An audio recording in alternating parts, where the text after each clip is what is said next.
This is Pagani's old box. This is a new one. Just going to have a look at the difference between the two. So just move the new one out the way first and have a look at this one. Now on the inside here, it's quite nicely finished. Obviously you've got your watch inside. The new one, it's got some gold just around the bottom, but it's a lot more cardboard.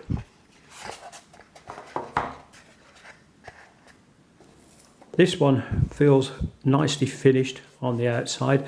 It's got like a very smooth, almost velvety like surface. This is cardboard. Has the normal Pagani cloth inside, and the watch. Get your normal bits and pieces that come with Pagani, the registration card, and the watch has a little bit of foam just on the top, and then the watch inside. Now this is the new watch I've just bought. It's still got all the wrappings on. I haven't taken it off. I just wanted to show you the watch.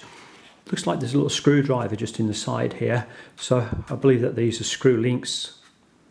But the comparison between the two boxes, this is protected a lot better.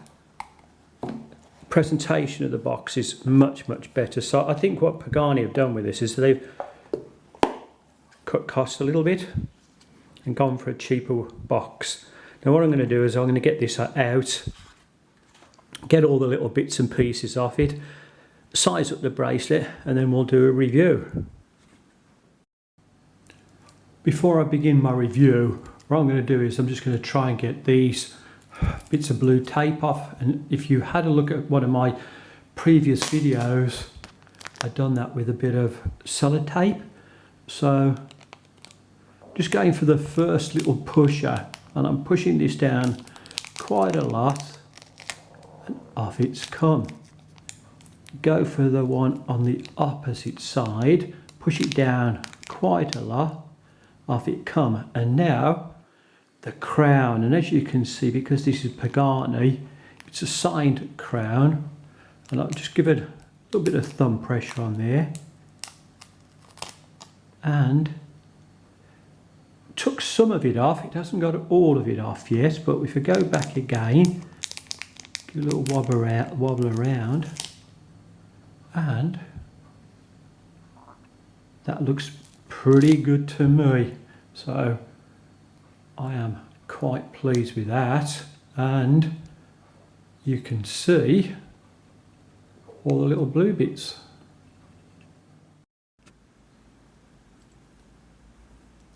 This is the latest addition to my watch collection. Now for some people they might like this kind of watch. One, it has a skeleton face. Two, the bezel might be a little bit outside some people's comfort zone, but for me, I really like this. If you've seen some of my other watches, you'll see that I do like skeleton watches, and to just be able to see all the works inside is really quite nice.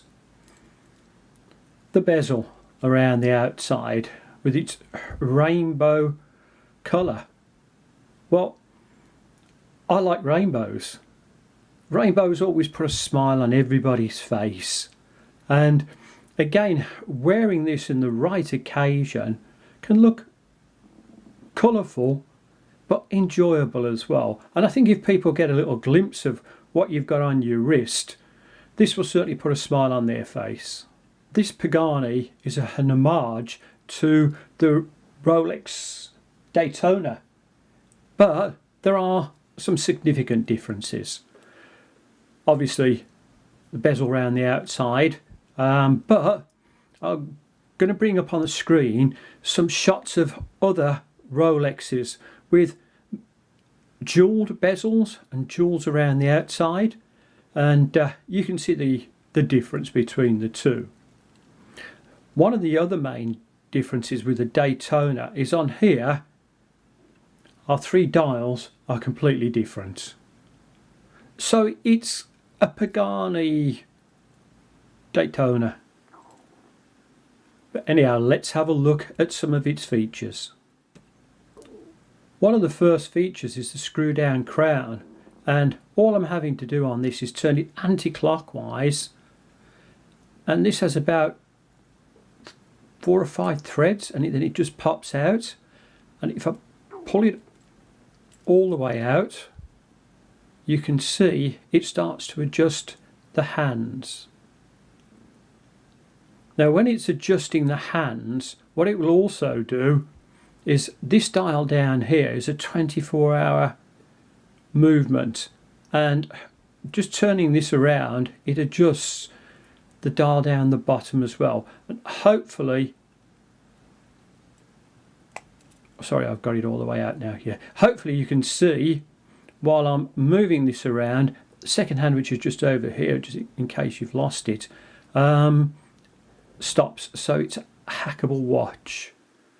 If I carry on moving this around, if you watch the dial down below,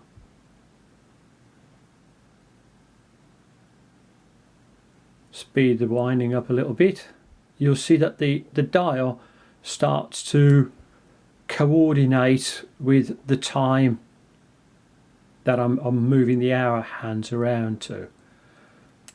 Pushing this back in, you've got a winding facility on this, and all you have to do now is just give it a little wind, and it just winds up the spring for you. Just going to move the hands out of the way so that you're going to see what is happening when I unwind this. And to pop this back in, you just push it back in, screw it in until it stops. This one anti-clockwise. Now this doesn't click out, it just, as you're unscrewing it, it just comes to the end, and then it acts as a pusher, and it operates this dial over here. And the first thing you'll notice is that the red hand is just starting to move, but if you watch the mechanics on the inside, you can see every single little action. How cool is that?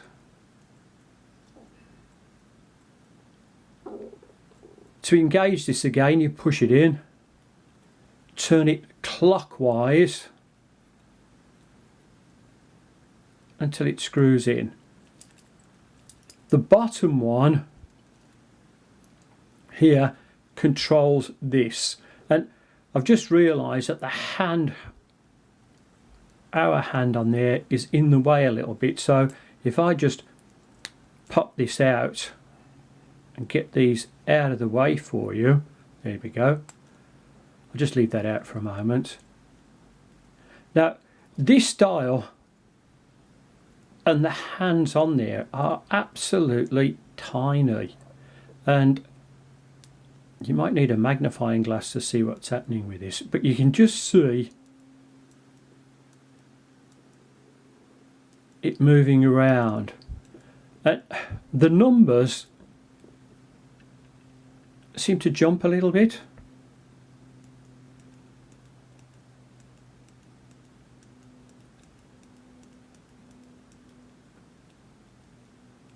But nevertheless, it functions okay.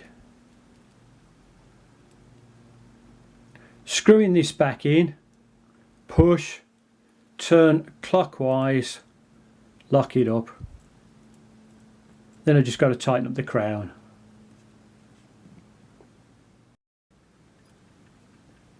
The hands on here are quite elegant, I suppose, and they've got a little bit of lume just along the lines of them. I'm not too sure how good that is. I will do a little bit of a test earlier on, and if you have a look at the second hand, as it goes around, it's got just a little red arrow,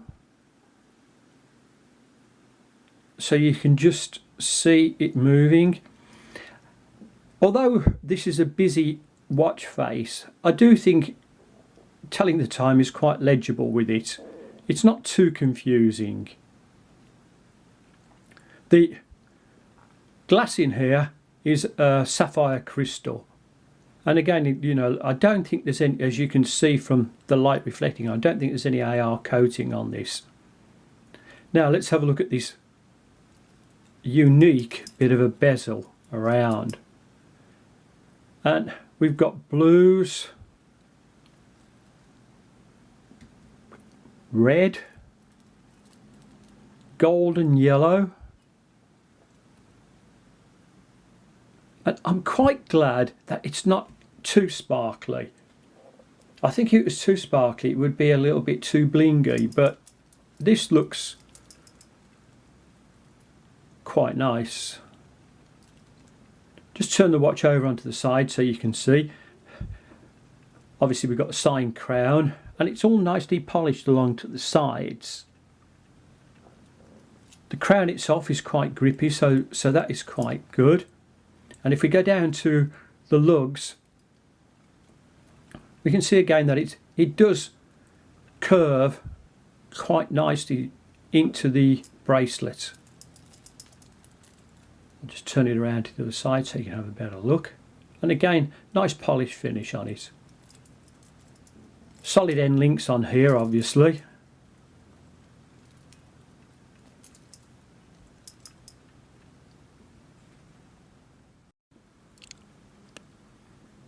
The actual lume on this watch is pretty good. I've just done my 30-second test and you can see it's absorbed a lot of light fairly quickly. Now you may be wondering why I only do 30 seconds. You know, I can do this for absolutely ages if I wanted to, but there's a reality to wearing a watch, and often if you have it out of sight and then you just have a look at the time, the lume is not going to be great. Just turn the watch over so you can have a look at the display case on the back, and I have to say this is one of the most attractive ones in my collection. Maybe others people can show me something a little bit better, but I really do like this, and the way they've got the finish of this is really quite stunning. If you watch as I move the watch from side to side, you should be able to see through the watch itself with its skeleton features. Now, as you can see that these are screw down crowns, and around the outside, as you've got your Pagani design name, it tells you that it's stainless steel. It also has that it's got a water resistance of 100 meters, and just onto the side is the Pagani reference number. It's very, very well finished on the back. There are no rough edges, it's all nicely polished. And even where we've got the end links joining up, there are no rough edges down here. So again, very, very nice back to a watch.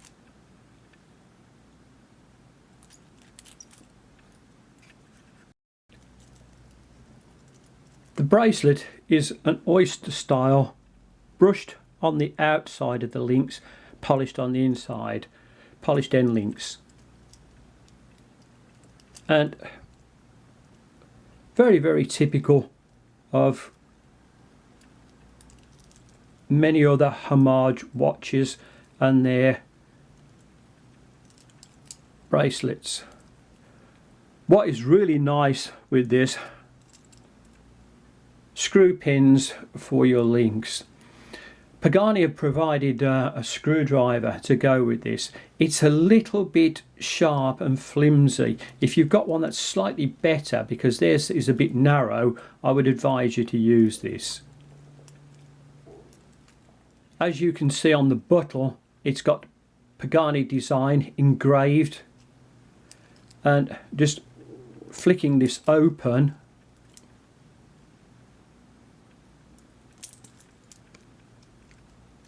nice clasp on the inside. There is micro adjustment with this, and it is a little bit difficult because these are concealed inside, and it does make it that little bit difficult. There is also a little bit of a diver extension part. Just going to have a look at some of the dimensions of the watch, and I'm going to just take this to the outside of the bezel, and you can see that it is 39.3. Just going to have a look at the thickness of the watch, and it's 12.8. Looking at the measurement from lug to lug, it is 47.5. The bracelet just below the first fixed link is 19.7. The bracelet just by the buckle drops down to 15.7. The thickness of the bracelet is 8.4. Will the Pagani Daytona fit under the cuff? Well, it does fit very, very well, and in my judgment it looks nice.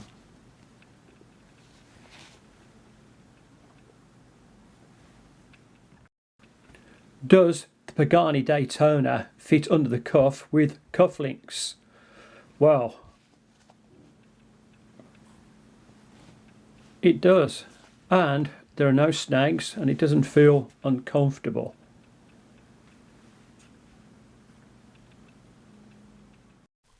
Moving away from cuffs and cufflinks, looking at it just on the wrist, it really does look quite good. What do you think? Choosing the right clothes to wear with such a colourful watch can be a little bit daunting, so here are a few suggestions. With its rainbow coloured bezel and skeleton face, the clothing that you wear can be a little bit louder than what you would normally wear. The selection that I've put together here are just suggestions for you. Jackets in different colours with different ties, whether they're going to be a bow tie or just a normal tie. Underneath are a selection of different coloured shirts, and I've chosen these because each one colour matches some part of the watch, and again, these are just recommendations. Go for what you like with this, and sometimes just roll your sleeves up or wear a short sleeve shirt to show off the watch. Bought this watch on AliExpress from the Bersiger official store, and their web page is extremely good. It gives you loads and loads of information about the watch, about its dimensions. It shows you some really nice pictures of the watch, front and back. You can obviously see the bracelet for yourself, and it gives you the current prices. To conclude this review, the Pagani Rainbow watch certainly puts a smile on my face, and I'm pretty sure that if other people see it on your wrist, they'll appreciate it as well. So in my view, this is one to add to your collection.